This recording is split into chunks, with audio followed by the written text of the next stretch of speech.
സ്റ്റുഡിയോയുടെ മുന്നിലേക്ക് ഇനി ആരാണ് വരുന്നത്? ഇനി നമുക്ക് തമിഴ് പദ്യം ചൊല്ലിലെ ഒരു മെഡിക്കെ പരിചയപ്പെടാം. തമിഴ് പദ്യം ചൊല്ലി പറഞ്ഞാൽ തമിഴ് പാട്ടും കൂടെ നമുക്ക് പാടിത്തരാമെന്ന് ഞങ്ങൾ കരാർ ചെയ്തിട്ടുണ്ട്. മക്കള് വാ. എന്താ പേര്? നേഷ്മ. രേഷ്മ. നേഷ്മ. നേഷ്മ. ഏത് ക്ലാസ്സിലാണ് പഠിക്കണേ?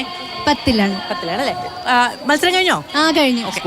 സ്കൂളും ജില്ലയും കൂടെ പറയാം. അല്ലെങ്കിൽ സ്കൂളിലെ ടീച്ചർ പാലക്കാട് ജില്ല, പാലക്കാട് ഏരിയ, MNKM XSS ചിറ്റിലഞ്ചേരിയിലാണ് പഠിക്കുന്നത്. ചിറ്റിലഞ്ചേരി. ഓക്കെ, ശരി. ഒരു ചെറിയ പ്രാദേശികം അടുത്ത് വരുന്ന അതെ, അടുത്ത ജില്ലയിൽ ഒരു സ്നേഹം.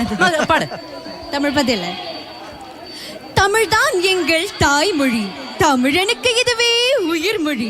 அலை மிகுந்த வறுமை வந்தே அவதியுற்ற நாளிலும் ஐயமிட்டே உண்ணுகின்ற அறிவு சொல்லும் தமிழ்மொழி.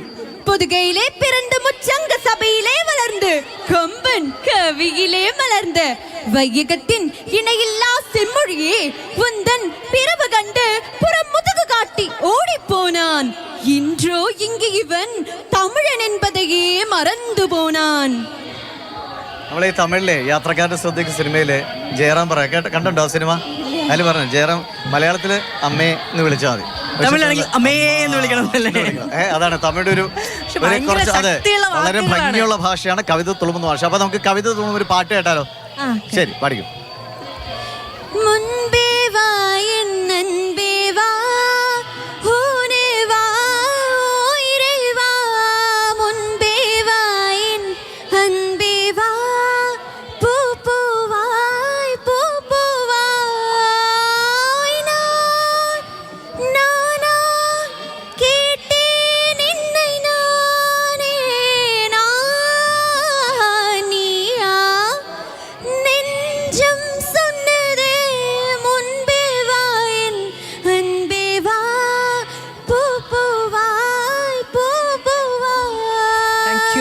അപ്പോ അങ്ങനെ തമിഴ് പദ്യത്തിന് എ ഗ്രേഡ് സ്വന്തമാക്കിയ ഒരു പാലക്കാട് തമിഴയുടെ ഏറ്റവും കണക്ഷൻ. അപ്പൊ പാലക്കാട് പഠിച്ചിട്ടുണ്ടോ തമിഴ്? അതോ അല്ല, ഞാൻ പഠിച്ചിട്ട് പറയാനറിയാം, ഇതൊക്കെ ചെയ്യാനറിയാം, പക്ഷെ അമ്മയോട് പഠിപ്പിച്ചു തന്നത് തമിഴ്. ശരി, അപ്പൊ അമ്മയോട് അന്വേഷണം പറയണം സ്കൂളിലെല്ലാരോടും. ഓക്കെ, ശരി.